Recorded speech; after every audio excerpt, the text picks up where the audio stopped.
I have to make a decision. Am I going to remain in this sunken place, or I'm going to try to see if there's someone, not just anyone, because not anyone has the privilege of being a part of your vulnerable moments. It's someone that won't pacify you or won't be like, oh, but someone to be like, hey, you need to get up and show up for yourself. Yes. I have those people. And that is one of the most instrumental, important tools of being an entrepreneur, because sometimes we get tired.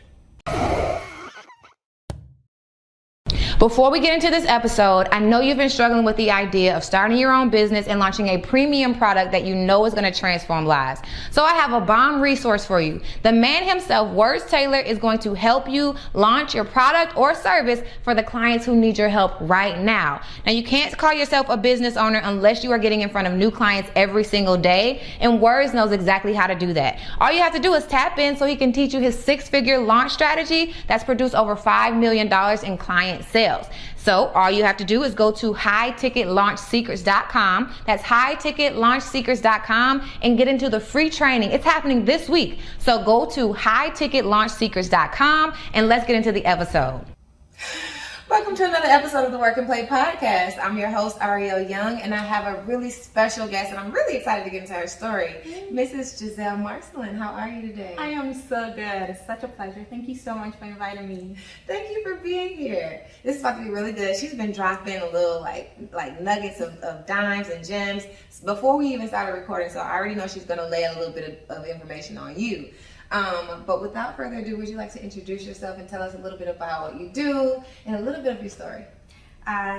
Well, for one, my name is Gisele. I am the owner of Modern Ruth. It's an online boutique specialized for women who likes a little bit of sexy, a little bit of modesty, and just kind of merging both in one. And that comes from me and my drive to wanting to do a little bit more, considering being given the opportunity to come to this country. I was an immigrant, came from Dominican Republic, separated from my mother for about 12 years, and she did so much to get me here into this country. And so I was like, okay, I need to do something about it. I can't take her efforts for granted. And so here I am. And yeah, so hopefully with the questions that you're gonna ask me, it's everything is gonna unfold. Matter of fact, I didn't even know that, one, that you were from Dominican Republic, and then two, that your mom is what got you here. So from what we know about Modern Ruth a little bit, it starts to make sense. Because she was also an immigrant. Yes. Not only that, women who just do the doggone thing. You know what I mean? Who have purpose. And then they actually like follow through with whatever their dreams are, and her dreams are flowing inside of you. So it just kind of all goes full circle. So I feel like whatever it is that she did, she passed it on to me, and I'm just trying to not only make her proud, but just give her a reason to not feel like everything that she did was in vain. And she was an immigrant who came to America doing a whole bunch of just housekeeping, and that's all she knows to this day. And with that, kid you not, with the little money that my mother has made, she has brought other people into the country, giving them opportunities. She has created homes, build homes, and put families in those homes. And I'm just looking at my mom, and I'm like, okay, Mom, thank you, but I gotta step it up too. Yeah. And so with that, I'm just inspired. I wake up every day trying to do just a little bit more so that I can be just almost as good as her. Yeah. Now, on the Work and Play podcast, we talk specifically about transitions, right? And your transition was leaving corporate America, and now you've started your boutique, and it's such a success, right? So getting into your story a little bit, when Mom brought you over here, right? Yeah. And she's like, clearly the world becomes yours. What was it like growing up? Was it more like, hey, survival mode, or was it like, hey, think about what you want to do in life? How was she cultivating, like, do you remember, if you can recall, how was she cultivating, like, growing you up? Man, to be honest, I think my mom just did the best that she could. And the best that she could was bring me into this country. So I had to navigate a lot of things on my own. First, I needed to learn the language. I didn't even know how to speak English. And so I was just dropped into this private school, and my mom was like, I'm going to work really hard so that you don't have to clean toilets for anybody. But as much as she knew was like work really hard, but she didn't know how to pour it into me, so I had to navigate a lot of things on my own. But as a kid, I was just so grateful that I was taking away from the poverty that I was living. I was living in one single family home. It's 1 bedroom, and it was 5 of us, and it was 5 of us in 1 bedroom, and I was sharing a bed with 2 other boys. And I was just grateful to be out of there.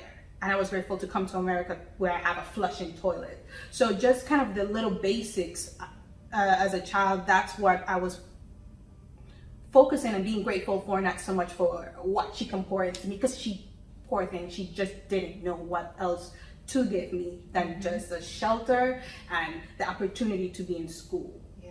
So I just had to navigate a lot of things on my own, which I'm grateful for because it made me who I am today. Absolutely. I think a lot of us are, from different backgrounds, we raise ourselves, but to be immersed into a private school community, was it a bit of a shell shock? What were the students like there? Oh my goodness, it was very prejudiced because I was from another country, so they knew that. They didn't take that well, but it was a normal thing to me. Like, I didn't even realize that I was being spoken against. I thought that I really didn't belong. I came into their country, so I just need to humble myself and make sure that I don't get myself in trouble. Because I wasn't even documented yet. She brought me to America, but I wasn't even documented yet. So I was like, I had to come in just being okay with whatever way I was treated. Did you know what documented meant at the time, though? Or was it like something like, hey, don't go in there, start in trouble, because that's how you knew? Yeah, just stay quiet. Don't do anything that will cause any attention. And with that, if somebody would tell me, like, they used to make up songs like them Santos is women from Santo Domingo that would come to the island to take other people's men. So we were really spoken very low. These are the kids in public school who was saying? Yeah, I'm private school in the Virgin Islands. It was really sad. Okay, gotcha. So we're still in the Virgin Islands. We're still in the Virgin Islands. I'm sorry. Yes. And you are in a home with, you said, 5 people. You characterize it. Well, I was in Dominican Republic, right? Separated from my mom for 12 years. My mom brought me to the Virgin Islands. Okay. And that's where I was put into private school. Understood. And mom went back to Dominican Republic? Nah, she was with me in the Virgin Islands. At 12 years old? That's where we first came together. Oh my goodness. I'm trying to piece this story together. So, how were you separated with your mom? Because she was an immigrant, so she migrated first. Okay. So she brought you to Virginia. Okay, so yes, so she left you there for 12 years, and you were living until 12 years old, and then you moved to the Virgin Islands, and then you went to private school. So you're 12. You're at the age where we're starting to like come into ourselves. Exactly. Our identity is being shaped, and now I understand, like, being in a private school, that has to be a shell shock, and they're taunting you from like a historical perspective, because you guys are going back and forth from a cultural perspective. Exactly. Wow. Yeah, girl. That is so crazy. So how would you say, how long were you at the private school? From 12 to what? I was in private school up until high school. Okay. Up until high school. It was good in a lot of ways because it challenged me to take my education seriously. So by the time I got to high school, I was with the peeps, with everybody who had different ideas. I think that's when I could have put myself with the Spanish people, because they had, there was a group that looked like me in public school. But by the time I got to them, I was already on another level. And that's where I understood my mom's sacrifice. So when you say you were on another level, you mean from an education standpoint? Yeah, like I wanted different things. I was in a marching band. Like I wanted to join the marching band. I'm trying to find a really good word without making anybody feel like public school is not a thing, but I was exposed to a higher level of education by the time I got to high school. And by the time I got in high school, I was just dedicated to do more than what I saw in high school, which was, a lower quality of education. Absolutely. And that's what happens with a lot of us who aren't necessarily, like you said, exposure. That sets us apart from a lot of things. I think that actually is the important piece, because exposure is what gives us the advantage.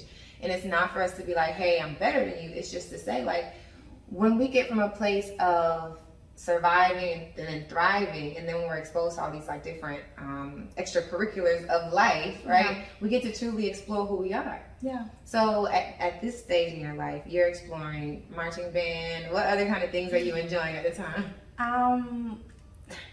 That I really cared about, just marching band. But what I really understood about, what I didn't even like about that season in my life when I was in private school, was that there was no place for me to because I didn't belong anywhere, I was completely uncomfortable. I didn't have anybody to speak Spanish with. So it forced me to not learn the language, but really get comfortable in the language, because I had no choice. And that allowed me to grow in the person that I am today. Because if I would have just stayed with the Spanish peeps, and I wouldn't have want out of there. And I wouldn't have want, I wouldn't even taste what better looks like. Yeah. I'm thinking about your school experience and the fact that you didn't get a chance to hang out with the Spanish people, which was where that would have been your comfort zone, actually. Yeah. So you're kind of pushed into this place of kind of discomfort, right? Yeah. When you think back at it, was there someone, one friend, was it your mom? Who was that person who made it just a little bit better for you in your high school years? In my high school years, but not private school, right? If you got somebody in private school, yeah, so high school years. I think it was my music teacher in my marching band. She gave me like solos, and she challenged me and made me believe the things that I didn't even believe that I could do. Because in private school, as far as music goes, I was getting away with faking it. Like, I don't know if you ever heard students in marching bands of music. When we play the flute, I can pretend that I'm not playing a thing. But with this musical teacher, she really pushed me past my comfort zone, and it's almost like she threatened me through my success. She wasn't nice about it either. She's like, you need to do more. Oh my goodness. Man.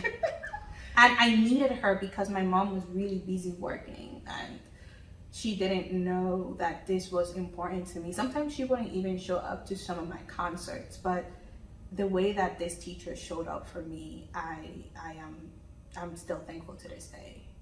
So the things that my mom couldn't do for me, because she just couldn't. Yeah. There were people that God sent into my life that were able to like supplement.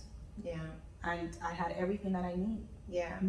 I'm curious, what did you learn about yourself by being like pushed past your comfort zone? Like, you could have been coasting if you wanted to, and then you would be pushed in a way. Yeah. And then you'll find out what did you find out about yourself? That failing is not such a bad thing. Like, falling into your face is not the worst thing that can happen to me. I didn't know that I could sit in the midst of hundreds of people and play the flute like I know I know what I'm doing. And so I just didn't know that failure was actually a recipient of growth. And a lot of the things that I'm taught is like, I don't want to fail, but how else am I going to learn? How else am I going to measure my level of success if I don't fail? Yeah. So you said failure is a recipient to success, child. That's a strong one right there. Can you give us a story of like what it looked like to fail in that time? In that time when I was younger? Yeah. Because I feel like when, as adults, especially in entrepreneurship, we're afraid of failing, and rightfully so. Some of our failures can be like catastrophic. For some of us who leave corporate America, our failures can take us back to corporate America. But I think failing early, since you got that at such a young age, it's like, what are those failures? Because at the time they feel so big. At the time it's like my life is over. And I can resonate with some of like the early failures that I've had. But for you to learn to be pushed past your challenges, right, and into your comfort zone, and then to embrace failure. I'm just curious, what did like failure look like for you? Failure for me at the time and navigating that it had a lot to do with my mother. Just because I felt like what she did was such a big deal. Like, living in Dominican Republic, a lot of us are not able to just come out of there. So her ability to give me this opportunity, it was a lot of pressure.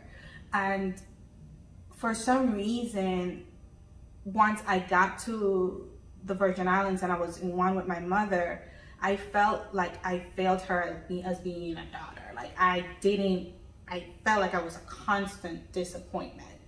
And it was very hard for her to tell me like, I'm proud of you. And so I had to consistently convince myself that she loved me and she was proud of me, but she just didn't know better. And I think that really helped me in who I am today. My mom did a lot by helping me come to America, but it was a lot of things that were lacking, not because she wasn't a good parent, it's just that she just didn't know how. And after being separated from your child for 12 years, and then you have a whole grown human, you don't know what to do, you're doing the best that you can.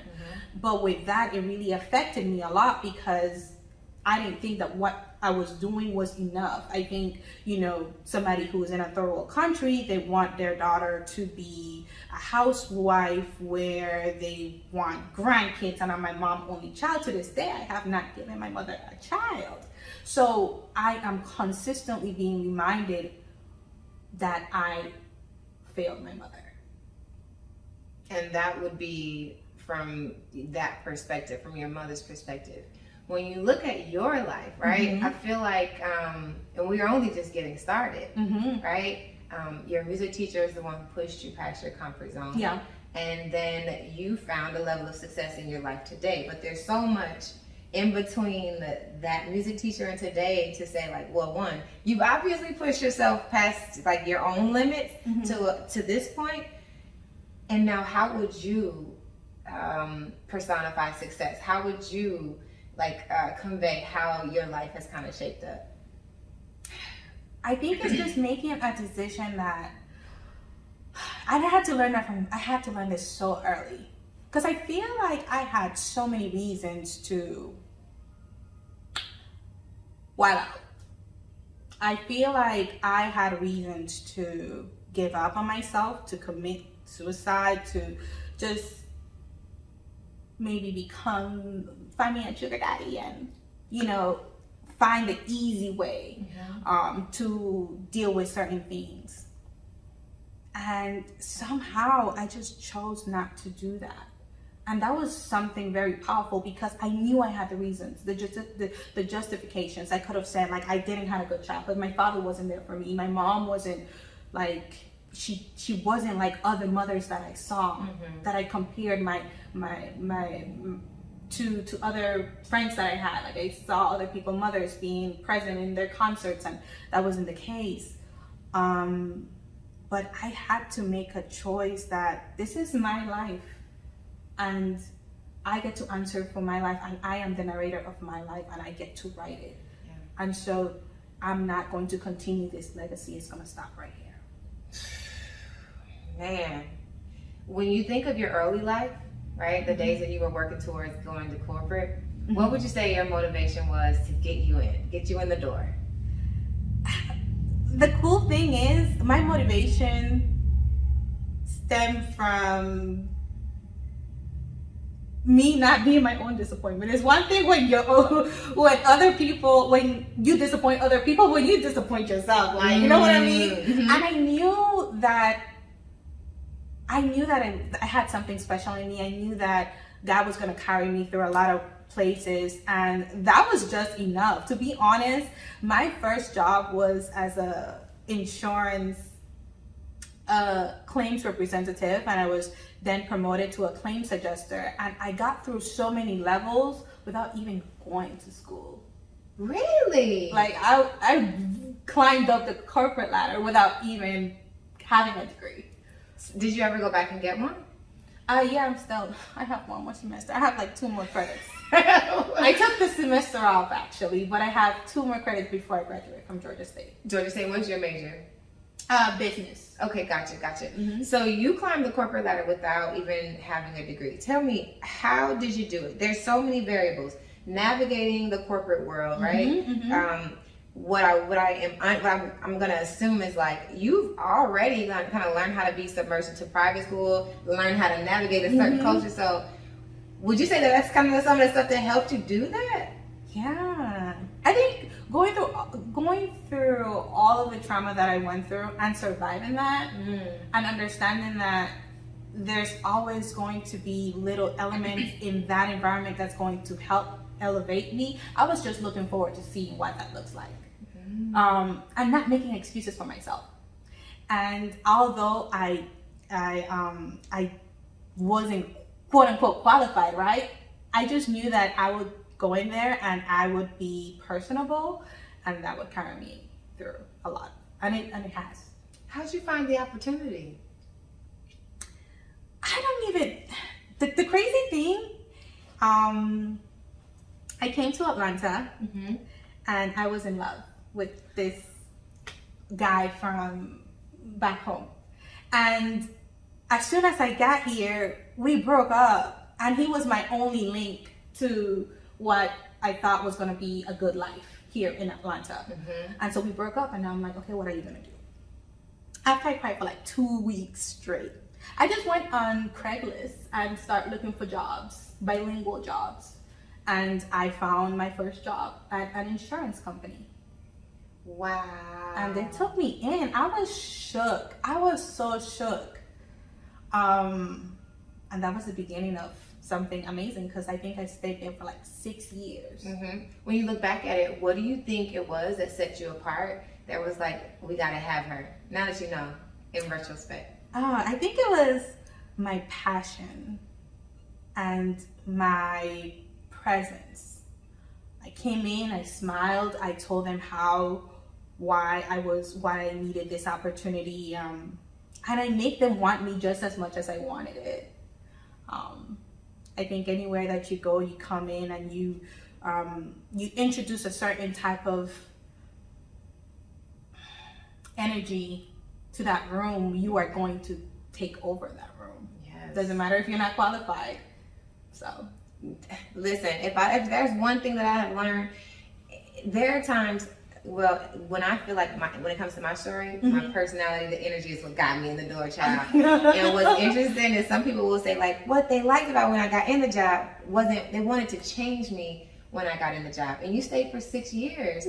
So like, what was it? So at the time, right, your idea of success, had you reached the pinnacle? Were you like, okay, I'm here, I made it? Or did you have like motivations to like get to become CEO or something? I'm extremely passionate about helping corporate professionals transition into entrepreneurship.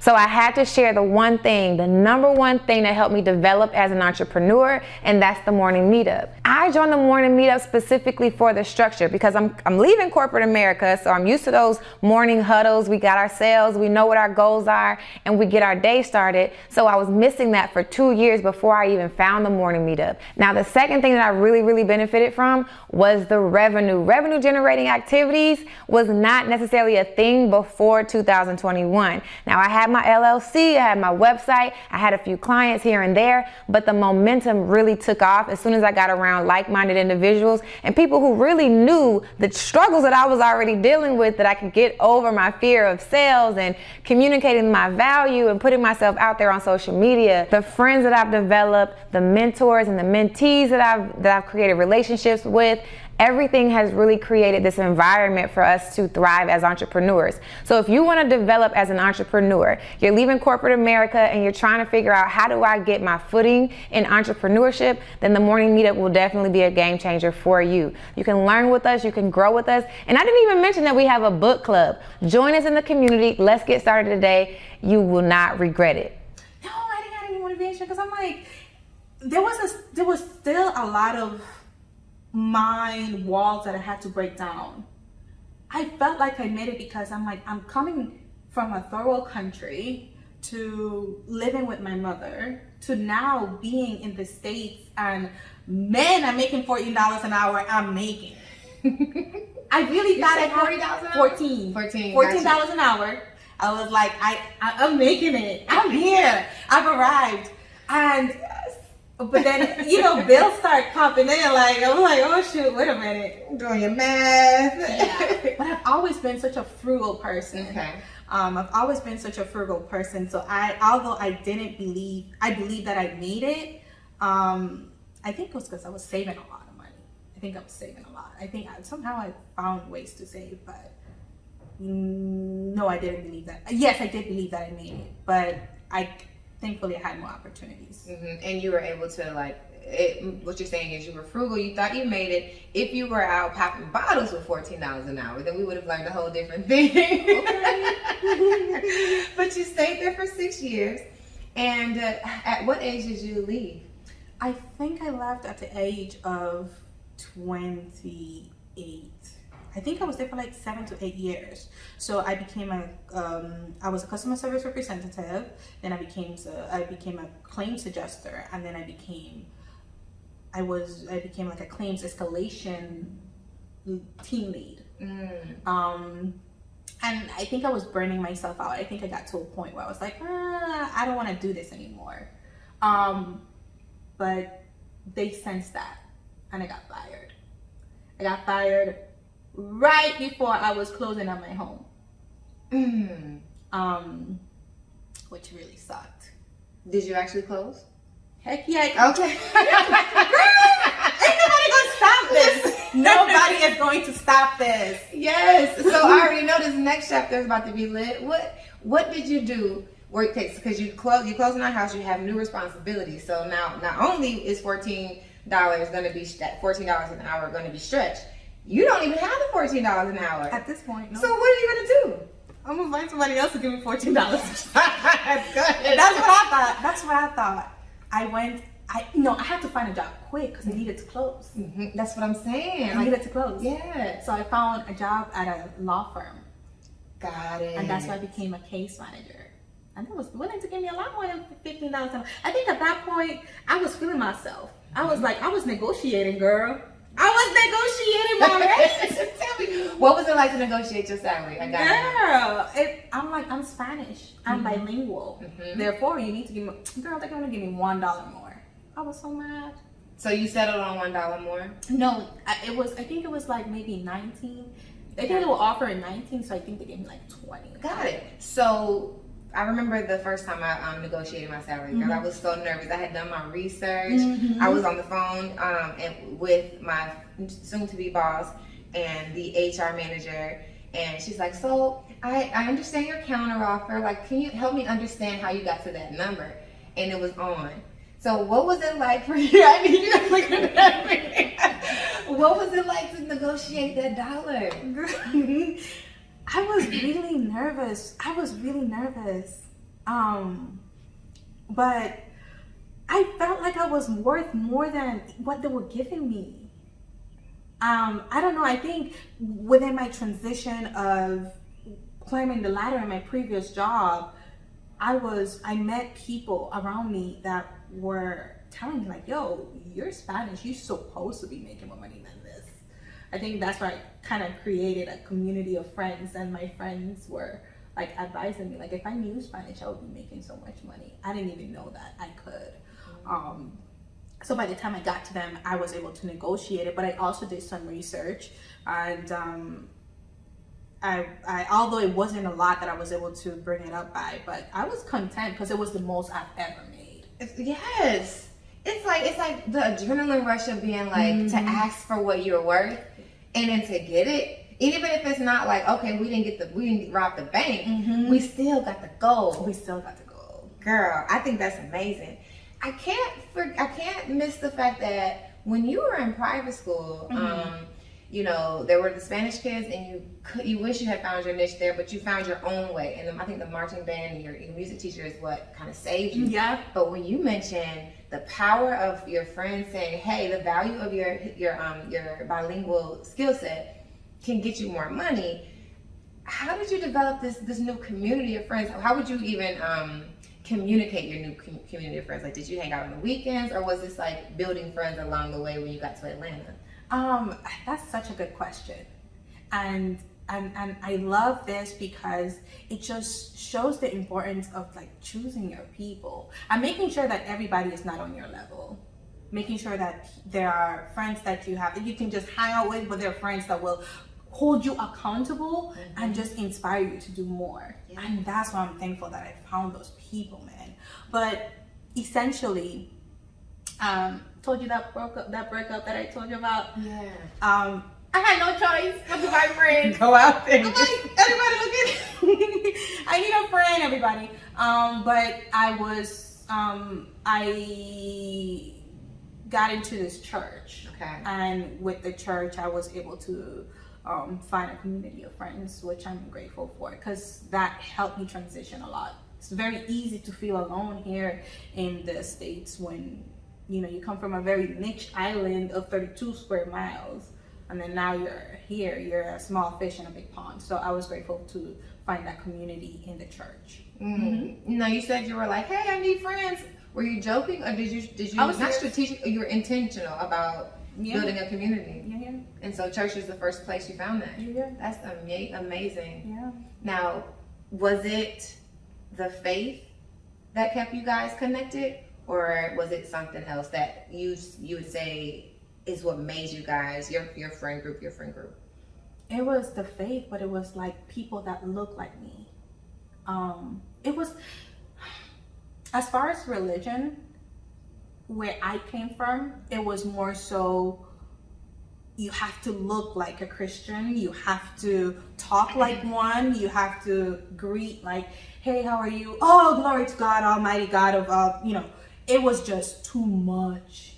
So coming into a church or a community of individuals that had the same goal, we love God, we love Jesus, that's it. You know what I mean?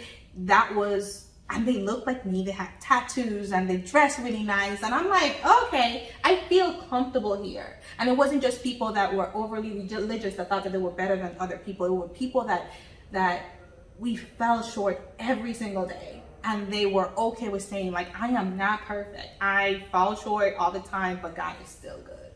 And I to this day, every time I feel alone, because it's very easy to be known and know a lot of people and still feel alone. But it's also important to go right back to the basics.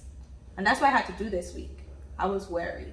I went right back to the basics. And that's where I found a little community, a small little community, and I feel good. That's why I feel good today. I love it. I feel good. So this is a side note. Would you consider yourself an introvert or extrovert? I'm an extrovert. Yeah. You think so? You see it? It's just the way you communicate, getting energy. You didn't say the word getting energy, but just when you have a bad day, right? Or when you feel like you're getting a little weary, you know you gotta go get connected. Like, I gotta go get connected. And that's really good self-awareness for you to know about yourself. Yeah. And I've been in some lows. Yeah. And I have to make a decision. Am I going to remain in this sunken place, or I'm going to try to see if there's someone, not just anyone, because not anyone has the privilege of being a part of your vulnerable moments. It's someone that won't pacify you or won't be like, oh, but someone to be like, hey, you need to get up and show up for yourself. Yes. I have those people. And that is one of the most instrumental, important tools of being an entrepreneur, because sometimes we get tired. Yes. And we gotta know who to phone when we're tired. We can't do this like ourselves. I can't. And the word tired for entrepreneurs, it doesn't mean like, sometimes you call a friend and I think you're right, because there are times when you call a friend, you're like, oh, I'm tired. And they're like, take a couple days to yourself. And you're like, no. And then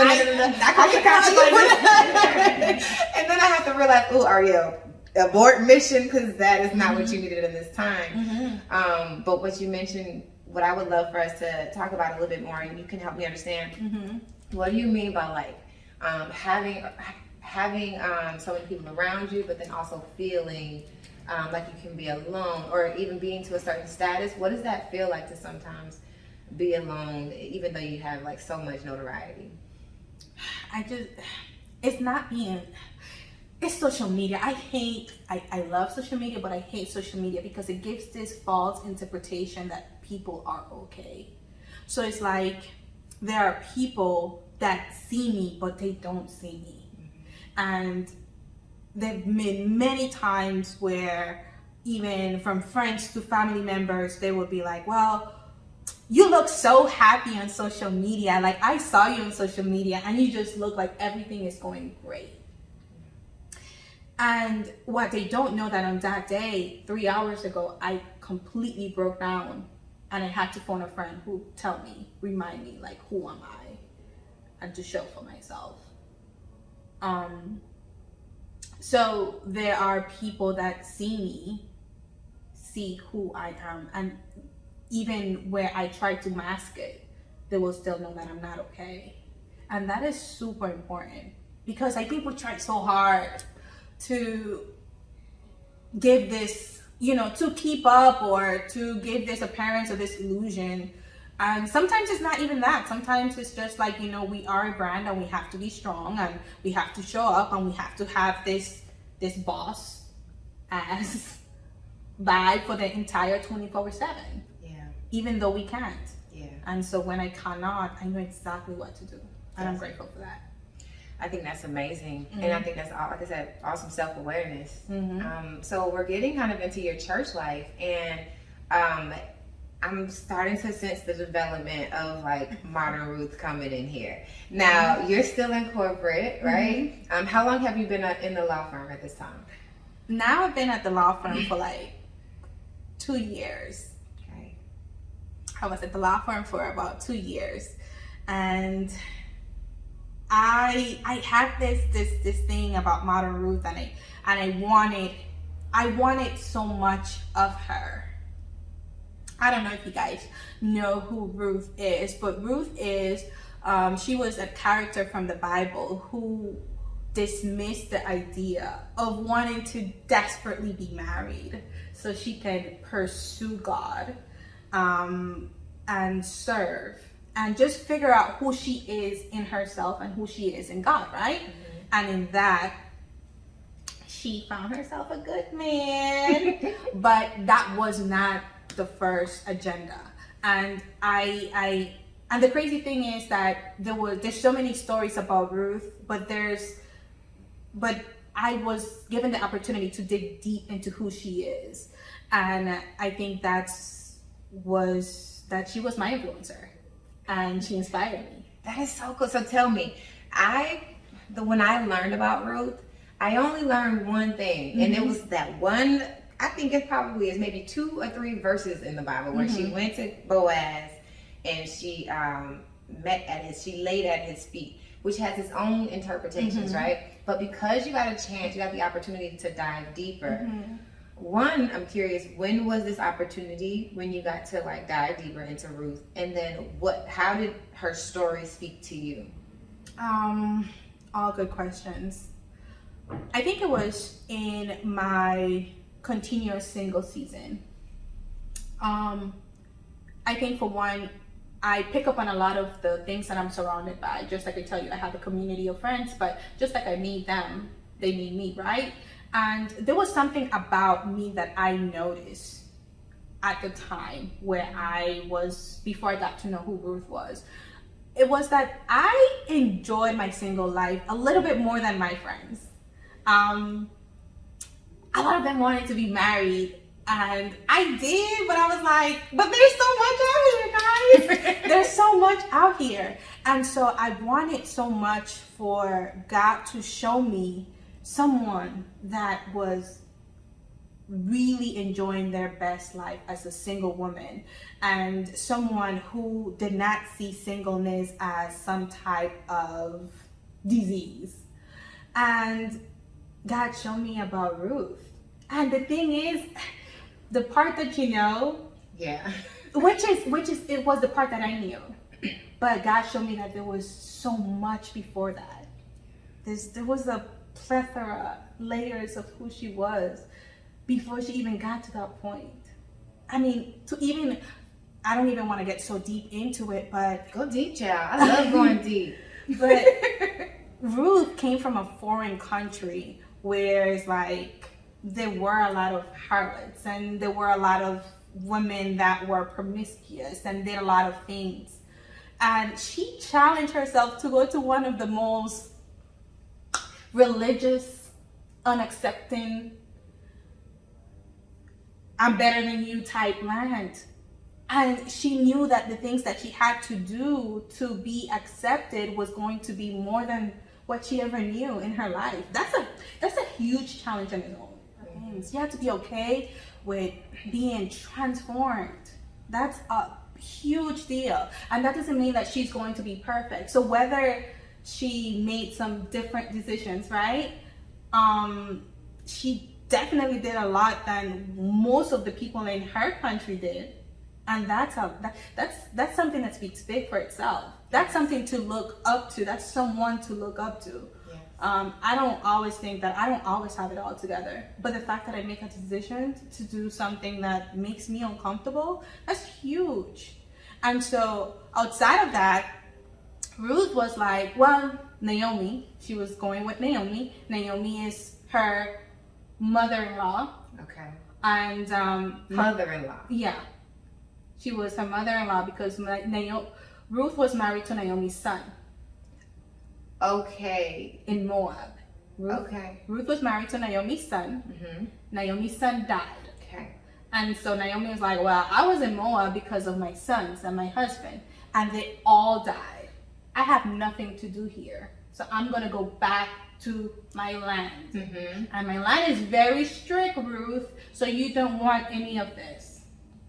And her sister was also along with Ruth, right? Okay. So her sister caught on, and her sister was like, okay, bye. I need to go get married somewhere. Okay. Ruth was like, I don't care if I don't get married. I don't care if your people don't like me. I'm going to come with you. Wow. And that's where the scripture is like, your people will be my people. Your God will be my God. That's where that came from. So she actually left. She said, your God will be my God. So she's surrendering herself to the process. That is a beautiful thing. Challenging thing too. And so yes. She gets to, I don't even know that's the name of the country. Let's assume she gets to Decatur. She gets to Decatur, and now she out here working. Yeah. Sis is working for Naomi, who is an older woman. She's working for her mother-in-law. Like, I'm not even gonna do all that. Like, you know what I mean? I'm gonna bust. I'm gonna do what I gotta do for myself. But she was working for her mother-in-law to make sure that her mother-in-law was okay. Yeah. Her mother-in-law who had nothing to give her, not even a husband. And so with that, she came across Boaz. Boaz is the man that she rode on his feet. Yeah. This man had it going on. This man had land for days. He was rich. He had a lot going on. But she wasn't even on that note. She was more like, yo, all I want is some corn. And she didn't even slide on him. She wasn't doing anything. She didn't slide into his DM. It was more so, I came here to work.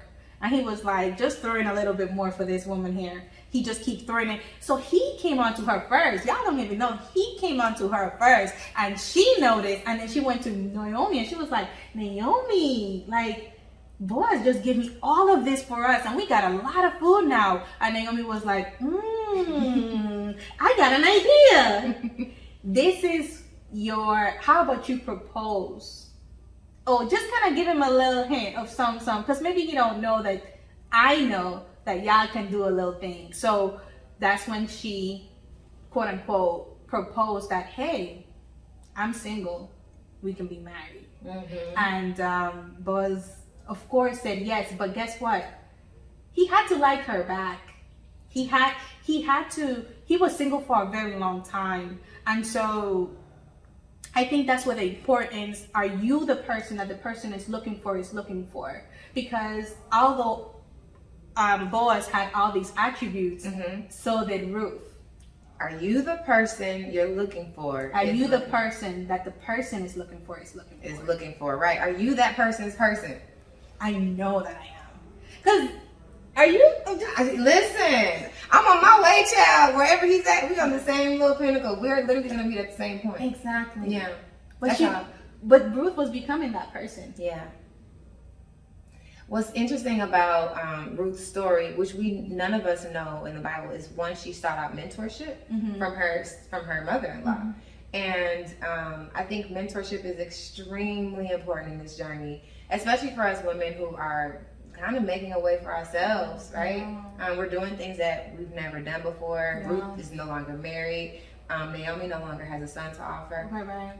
How would you say mentorship played a role in your life? It was everything to me, just because I didn't have mentorship in my mom. But again, like I said, she did the best that she could. But I was able to find that wisdom in other women, whether they were able to bear any kids or not. It was so important to just have that elder to help me navigate through the roads of difficulties, to tell me, no, these boys, it's not good for you. Or, you know what I mean? Or, yeah, you can actually do this. And that was very important, especially in the road to entrepreneurship. Yes, absolutely. And now that we're at the fork in the road, we're learning about Ruth, right? And you're 2 years into the law firm. What's going on in your spirit at the time? Are you like really good in corporate, but had you started Modern Ruth already? I had started Modern Ruth, but I wasn't taking it as serious. So I would like do something for like 3 months, and I just stop. I would just discontinue. I would stop and start and stop and stop. And it wasn't until I saw my friend transition. She had cancer at the time, and I was very, very, very close to her. Very, very close to her. And until I saw her in hospice and I saw her transition was when something snapped. If it was the other way around, and I would be in a deathbed, could I be content saying that I did everything that I wanted to do, even in my short life? And that did something to me. It really did. And since then, I was like, I'm gonna go hard. When was this? That was December of 2018 or 19. I think it was 19. Yeah. It's really interesting how, like, when we're in corporate and when we're just comfortable, and sometimes it's not even just corporate, but I know I speak specifically to that journey, we get, even if the word is not complacent, we forget how mortal we are. Yeah. And it's like, when we're faced with seeing one of our loved ones, their journey end, that's when our journey begins. It's like, that's when we like, yeah, I gotta get it together. Yeah, because we're surrounded by complacent people.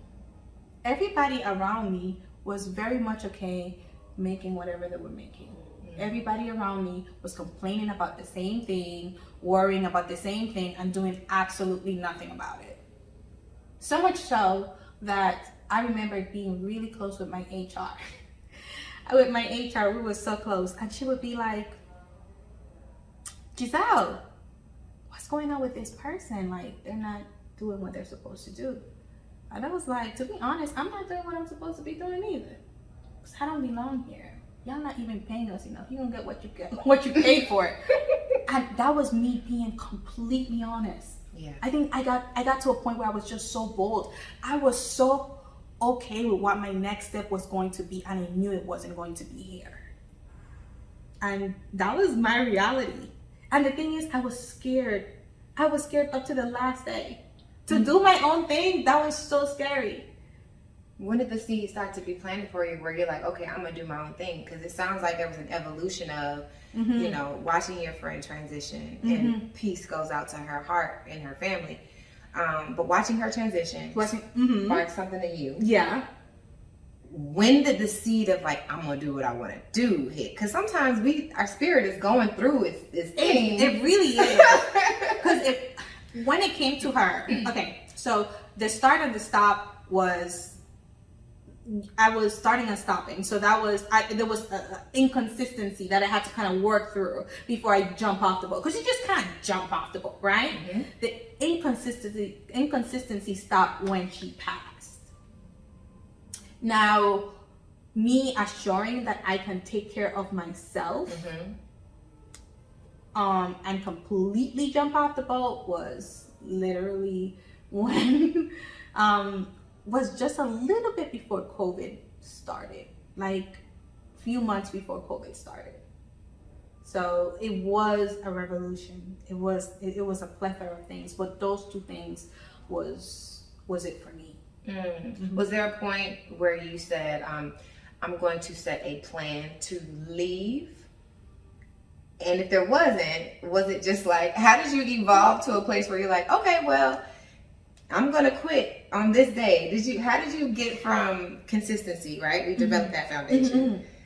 And then like, when did you ever decide I'm going to quit my job? Or was it just like... That's a very good question. I told myself that I was going to quit on September of 2019. Because that was months before the COVID. I told myself that I was going to quit in September of 2019. And what had happened was in September, I got this opportunity to make more money at another law firm. And I took it. And I spent 2 weeks there.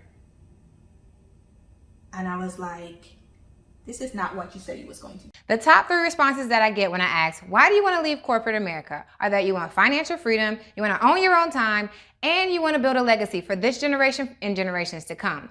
Now, this is not a solo job. In order to transition from your 9-to-5 into entrepreneurship, it's going to take community and it's going to take resources. And I've created the community of pioneers who are going to wrap around you and help you make that transition successfully. So if you're interested in leaving your job, go ahead and click that information below. Let's get into the community and let's transition from your 9-to-5 into entrepreneurship successfully. Now let's get back to the episode. You didn't say you was going to go from one job to another. You said you was going to go from one job to Modern Ruth. Why are you here? What are you doing? And I quit again. And that was it. I've been out since.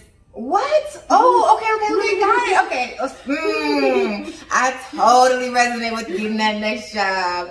I just made a post actually about like when we know we're gonna leave, but then there's something that happens that it just makes us feel like, oh, I'll take the promotion. Right. I'll take this right here. Right. It kind of derails us. But you like, hold on, 2 weeks in, spidey senses, we're not gonna do this. I was scared. I was so scared. 2 weeks in? I know you were saying like, one, who quits 2 weeks in? Yeah. Did you feel like you were burning bridges? No, because I wasn't attached. I wasn't there long enough to be attached. I was there long enough to be like, what are you doing? To question myself and what I said that I was going to do. I said that I was going to leave in September. Why am I here? Yeah. That's all the time that I needed in 2 weeks. Girl, I understand it though. I understand. Girl. Did you take like a 401k from your last job? Did you get a chance to get any of those benefits from your last job before you took the new one? I had things in place. I did. No, I didn't have no 401k because I had cleaned that out to buy my house. Did you now? Yes, I did. So I had no money left. But I started studying about what I can do. So I was like, okay, G. Modern Ruth is a huge business.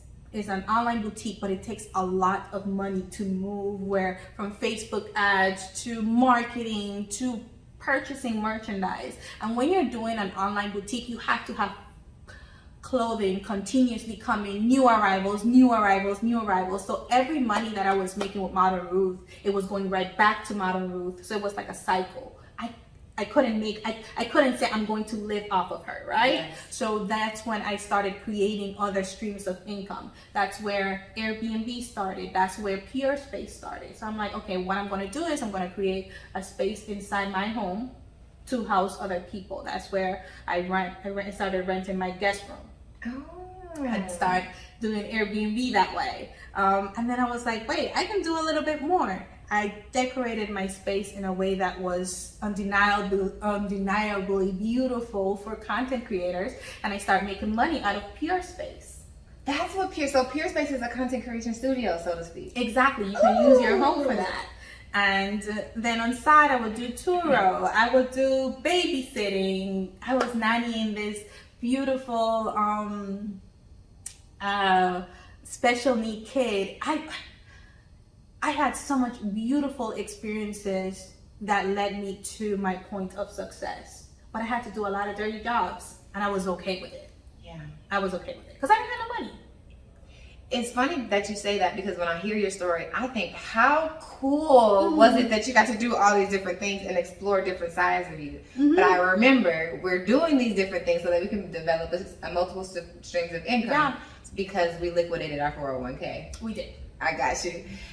But I have to say, which job would you say of all of the things, nannying, creative space, or Pure Space? Yeah, Pure Space. Oh, I'm glad I got it. Airbnb, all of the things that you've tried, right? Outside of Modern Ruth, because that sounds like the core of your legacy, right? It is. That's my life. That's my heartbeat. What did you learn about yourself with those other side jobs? I learned some pros, some good things, and some not so good things. The good thing is that I have a heart to serve. And as long as I have a heart to serve, I don't have to know everything. And I love people. I didn't realize how much I love people until I started seeing like commentaries of people that were like, oh my goodness, I love Gisele in her home. I love how she took care of me. I love how she went the extra mile. People just love me. One of my Airbnb guests stayed with me for a year. Another one stayed with me for like 6 weeks, and she's still my friend. And I'm super host on Airbnb and Pure Space. And to become a super host, you have to provide customer service. So I realized that that was my strength, right? But the cons is that I needed to understand that although I can do everything, I shouldn't do everything. I need to be niched. Because if I do a whole bunch of stuff, I'm gonna wear myself thin. And I think that's kind of what I'm learning right now. Like, I don't have to do everything, because I want to enjoy this, or continue to enjoy this experience of being an entrepreneur. Yes. Do you feel like you've gotten to a place where you can say that financially? Because you left in 2019, you had all of 2020 to kind of explore. Do you feel like you got to a place where now you're pretty much doing Airbnb and stuff because you want to, or is there still a revenue need for it because you didn't? And this is not shade, but because you liquidated your 401k, is there still a need for the other streams of income so that you can kind of plan for your retirement in entrepreneurship? Like, I know those are a bunch of questions all in one. So specifically, what was the question? So the question that I'm really curious about, do you feel like you've gotten to a place where you can now live financially secure as an entrepreneur with or without the side streams of income? Yes and no. Yes and no, because I feel like I understand now that I operate better with multiple streams of income, because when something is slowing down, something is still working. So I realize more that this is what I want. I realize as well that there's a difference between multiple streams of income and passive. So I want passive, where I don't have to work so hard, and then Modern Ruth is where I work hard. Got it. So I want it because guess what? You can never have too much money, right? Secondly, I don't only want to work to maintain myself. I want to work so I can give back, so I can, so that my mom can eventually don't have to work again. So I'm not there yet. I can take care of myself.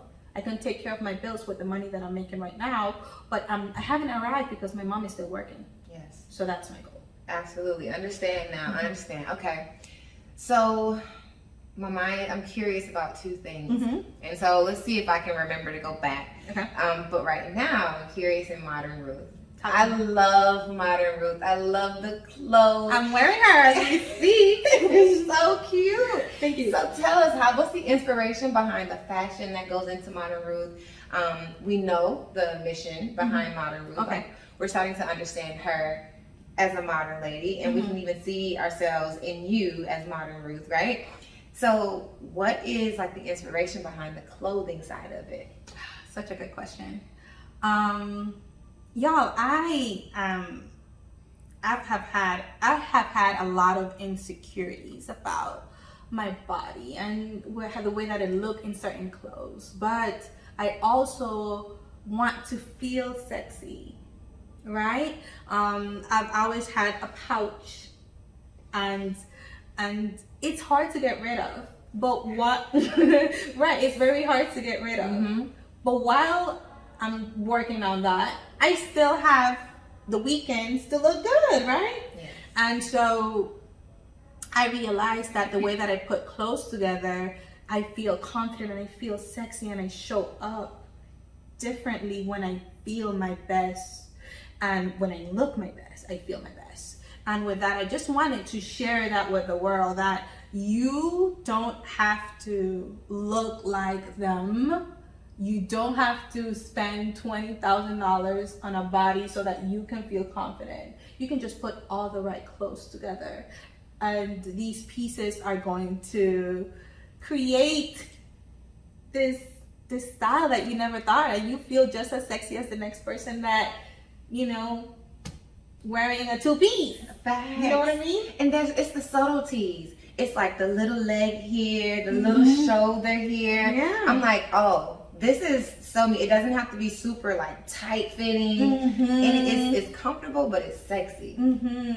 Did you? Oh, what were you gonna say? Oh man, I wear it everywhere. I wear my own clothes everywhere, and when I do, every single time, kid you not, people are like, "Oh my goodness, I love this outfit. Where did you get it from?" And it always does something to me. You're like, "Oh, Modern Ruth, it's mine." I love it. Were you like, so in this entire journey, we don't talk about fashion at all, right? So like, is Modern Ruth a passion from the fashion side of things? What does Modern Ruth feed inside of you? Because we don't talk a lot about like creativity. We didn't talk about the fashion of it all. Like, where does the inspiration in that regard come from? It comes from two things. A lifestyle, like, again, feeling good as a single person. Feeling your best self and not feeling that being single is bad. One of my first hoodies in Modern Ruth was single until God says otherwise. So stop asking me why I'm not married. But just really enjoying that season to the fullest and looking our best while we're there. Because they're like, a lot of people, especially a lot of us young women, especially in the Christian community, I come from a background where we're dressed very, skirts down here, and like, we're not really taking care of ourselves, but we really want a man that does, right? And then there's in the other side where we feel like men just love the women that are like this, with their, with these pieces and this and that, and we feel like we need to look like her, but we look like her. What is the happy medium looks like? Yeah. Like this. Like this. Because for example, like, this is a bustier, and this by itself, like, if you wear this bustier with like little shorts, it's probably gonna be a little too much in my eyes, just depending on where I am. But I'm wearing a bustier to an interview, and I look just as classy. You really do. Like, the way you have this set up, you have on the coat, the bustier, shorts, and then like white sneakers. Super comfy. This is like a Saturday do. But if you wanted to put on some heels with the exact same outfit, girl, same situation, bomb interview, right? Mhm. But if you wanted to put on maybe a stiletto, take off the blazer, with some, some wide leg pants, killing it. And also, if I wanted to wear some shorts with it too, and want to feel cute, like I would do that too. yes. And Modern Ruth allows you to do all of that. Yes. Girl, I love it. I love the vision. I love everything that your clothes look like. And I love everything that it stands for. Because what a lot of us don't know specifically about Ruth, but we portray this in our lives. A lot of people don't know the various sides of women, right? I didn't know the other side of Ruth. I'll be honest.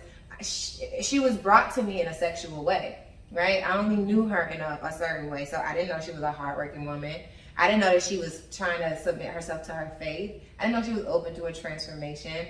And I know she was open to mentorship from her not stepmom, her mother-in-law. Yeah. Right? So you're embodying this image, right? And you're really promoting this lifestyle and this sense of happiness that a lot of us don't have. So when I think about like transformation, and I think about like people being able to like be touched by what you're doing, do you get like in this season where you're a year into entrepreneurship, a little bit more than a year, about 2 years into entrepreneurship, and your clothes speak for themselves, how do you want people to receive Modern Ruth now? And do you feel like they've received it 100% like you like, this was the mission? That's such a good question. And I think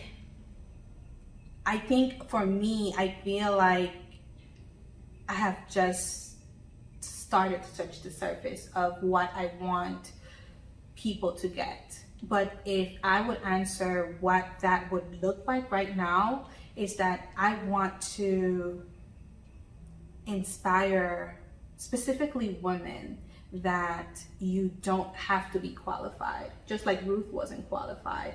I definitely wasn't qualified to make it to where I am today. I feel like that is part of my narrative, and that's what I'm continuously working towards, feeding the masses, which is, you don't have to be qualified. Ruth wasn't, I am not, and there's nothing that can stop us from doing the things that we aspire to do. But the cool thing about it though, I know what you mean by we're not qualified, but when you think about it, you absolutely are qualified. Like, right, you know? right. So if I have to word that better, is that, what the world think of us. So what the world thinks that we don't have, no, we have everything that we need so that we can be able to get what it is that we need to get. Yes.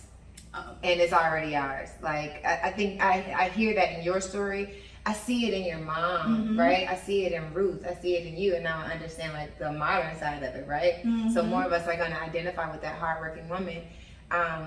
One of the things that I'm curious about, like when you left your job, right? You promised yourself you would leave September 9th, 2019.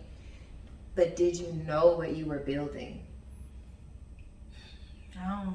Sometimes I still wake up and I'm like in awe. I don't. I didn't. It's extremely humbling. And sometimes just even hearing the feedback, I'm reminded that this is bigger than myself. And sometimes I wake up and I'm like, oh my goodness, this is a lot. But what I'm building is what makes me keep going. And just the people that I say yes to, and the people that are inspired by this story, the immigrants that are coming after me, and just myself. So I still a lot of things that I don't know, I'm going to be completely honest. But I'm excited about it. Absolutely, as you should be. I am. As you should be. I think a lot of us leave corporate and we know that we're destined for more. We are led by that feeling, and then if we follow it long enough, you'll see that you were right, right? my heart goes out to the people who it gets challenging for, and then they go back, and I say go back, it's because they truly, that's not where they wanted to be, right? Right. So along your journey, I know you've hit some challenges, right? And I know like everything is not like smooth sailing as soon as you get into entrepreneurship. So like, what is one of those challenges that you were faced with where you had to like push through instead of turn back around?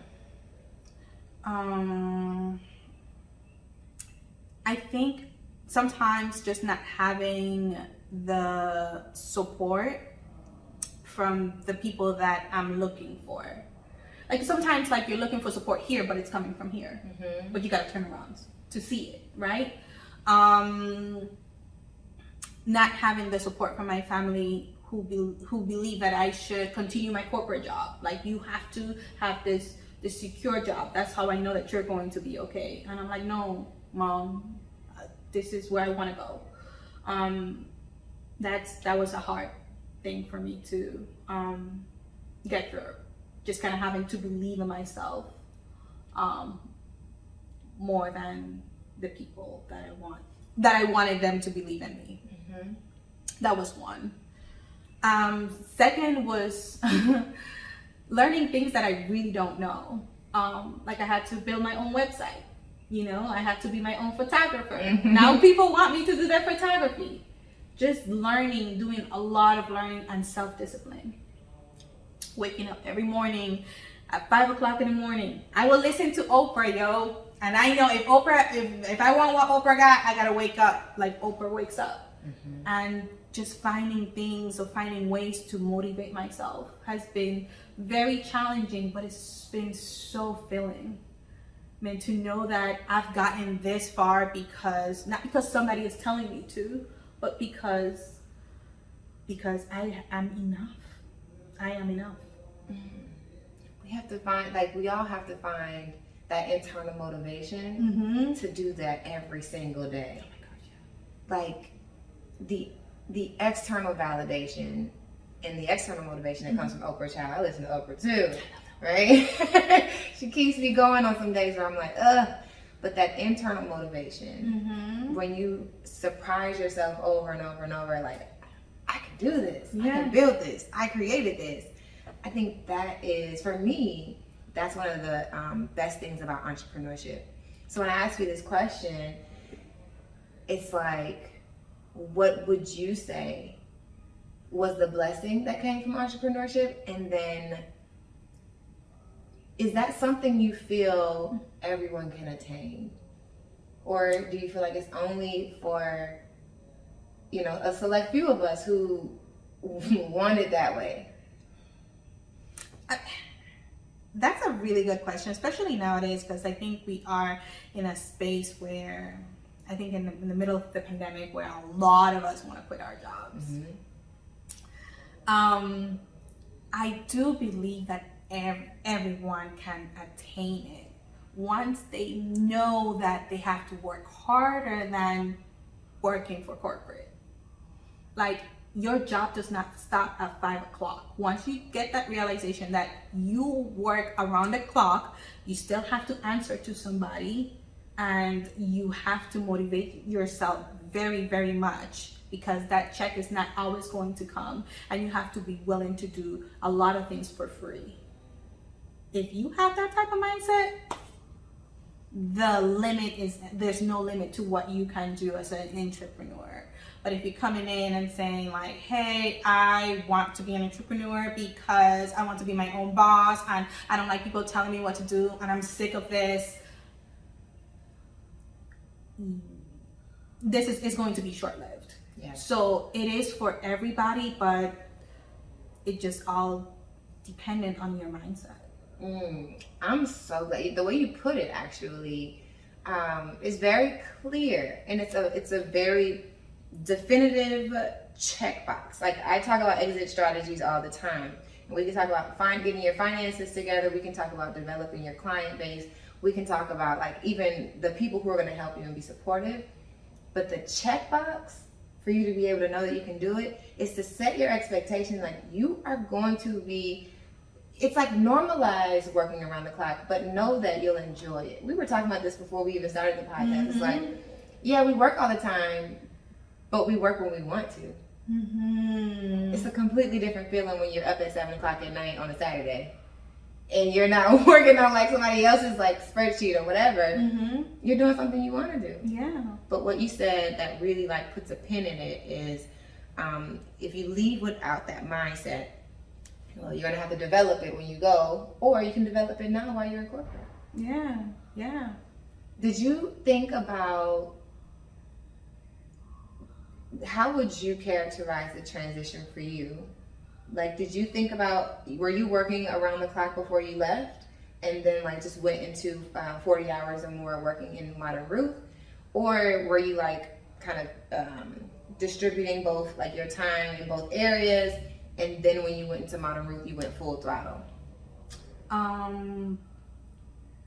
I started just thinking of ways that I would be able to replace the money that I was going to lose. Okay. So with that, while I was working almost to the end of my transition, I was educating myself about how to enhance Modern Ruth, how to make it bigger and better, but also how I can continuously feed her and feed myself and pay for my bills. So in that, I was learning how to do more marketing while I was at work. I think that's when my HR started to realize that I stopped working. She's like, girl, you're not working anymore. She's like, I was like, girl, I'm about to make a move, but she didn't know.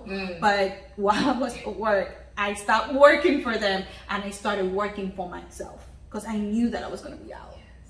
And there I started, okay, I need to learn more about email marketing. I need to learn about Facebook ads. I need to put in some money and get me someone to teach me the strategy of how to do Facebook ads. I didn't know a lot of those things. And then I set up a little office downstairs. I started buying my little desk, everything that I needed. Started getting my lightings together, my mics, my little blue thing. I was obsessed with how this new beginning was going to be, and it started before I transitioned. We cannot skip over that. So one of the things that Jim Rohn said, that I had to get this from Jim Rohn, work on yourself harder than you do on the job. Girl, when you said like I wasn't doing my job, that's such a radical statement, right? Like, I'm here, y'all gonna pay me, as long as I'm here. But you made a conscious decision. I'm going to spend my time working on my business. And even your HR noticing it didn't shake you.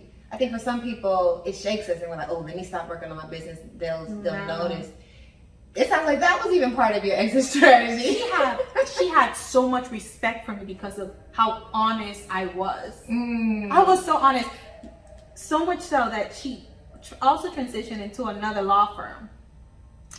And she called me 2 weeks ago, and she was like, I remember when we was in that office and you told me that you was not working, but there was something about my honesty and my passion that led her to ask me again to come on her team. She was like, I want you to be my case manager. What'd you tell her?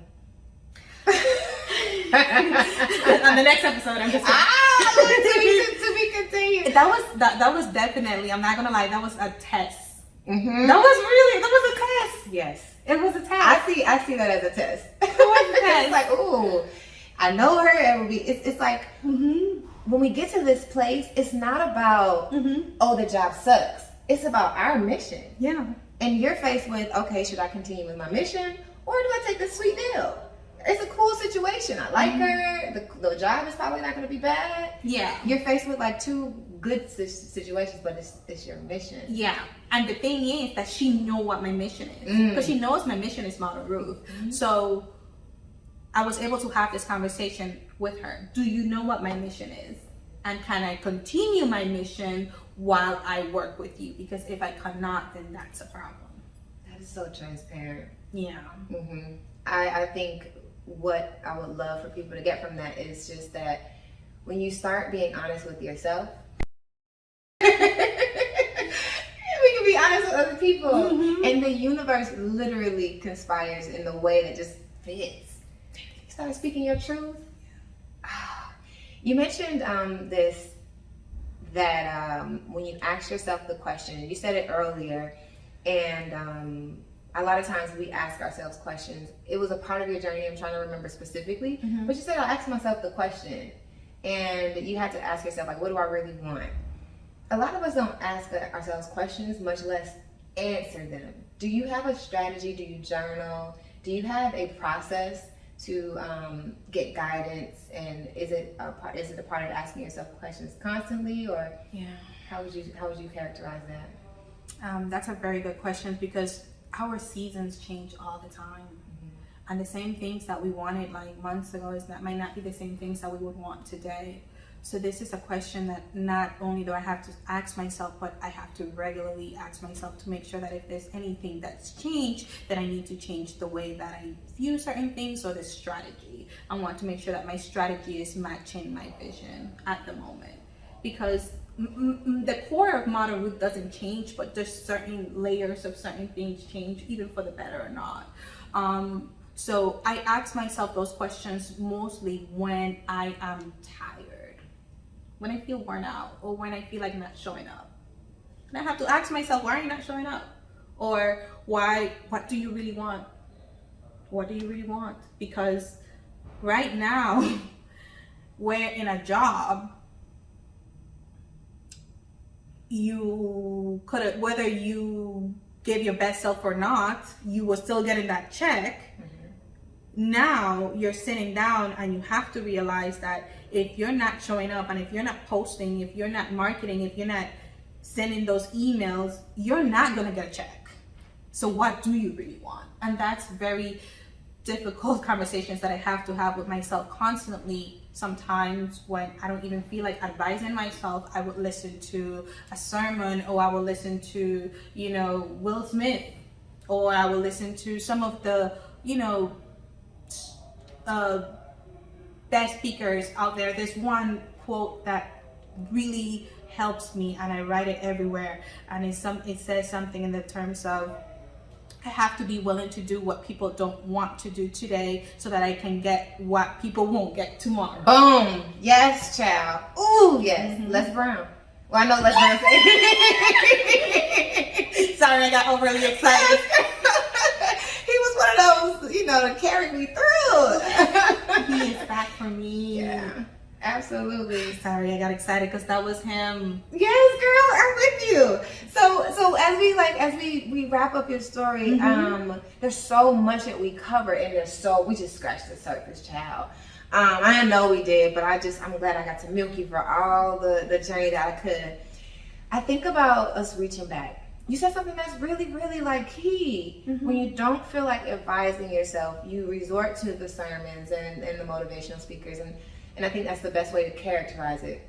Hey guys, it's Ariel from the Work and Play podcast. If you're getting any value from this channel, and I mean anything from the tutorials to the podcast to the random videos that you see on this channel, then I just ask that you do one thing. Please subscribe. Subscribe and share this to anyone that you think this resonates with, and drop a comment below so I know what other things that you want to see next.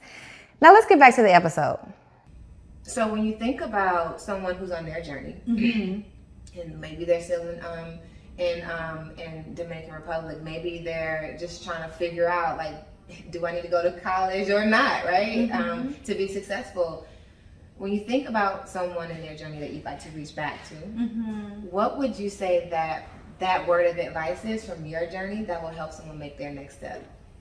That's a really good question. I would say that, for one, as an individual, you don't have to have it all together. You just have to want it bad enough. And you have to want it bad enough to not even need the validation from other people. Because one thing that we do is we question ourselves and we start asking hey, what do you think about this? And if that person shuts it down, then you think that what you're thinking is wrong. So believe it for yourself, protect that thing that you believe in, and seek wisdom. surround yourself around people that will speak into that, and sometimes those people are not your friends or they're not the most obvious person. And find a rhythm that's going to work for you, and it does not look like the next person that you might be inspired by.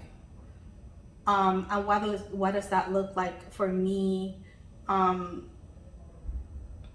I feel good about Modern Ruth, believe it or not, when I wake up in the morning, pray, listen to a motivational speaker, go to the gym, eat right, my house has to be clean, and my bed has to be made. All of those things is what really creates the best version of me. That's when I show up and I feel so good about what I'm going to do that day.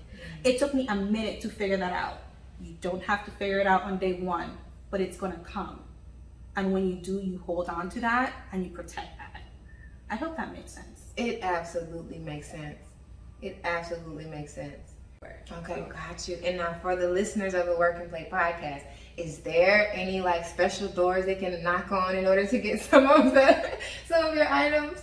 Honestly, if you do subscribe, and what I'm going to do is I'm going to create like a code. Oh, nice. Yes, Work and Play. Work and Play code. Yes, we'll do that. Okay, so if you guys tap the code, it'll be in the description. You guys will be able to get some merch. And listen, what I would love for people to do is like wear it and then tag you in it so we can see like some of the cute stuff that you guys pull out, because whether you're in corporate or on your way out, I think you got some really good stuff that would even like tap into that mindset that you're talking about, like wearing a bustier to work when like you're not necessarily. Yes, because this is a work fit. Yes, but this is also a play fit. It is. I've enjoyed you so much. Good. Listen, I know you guys have enjoyed this one as well, so go ahead and reach out to Gisele. And if you have any questions, you know what to do. But until next time, peace out.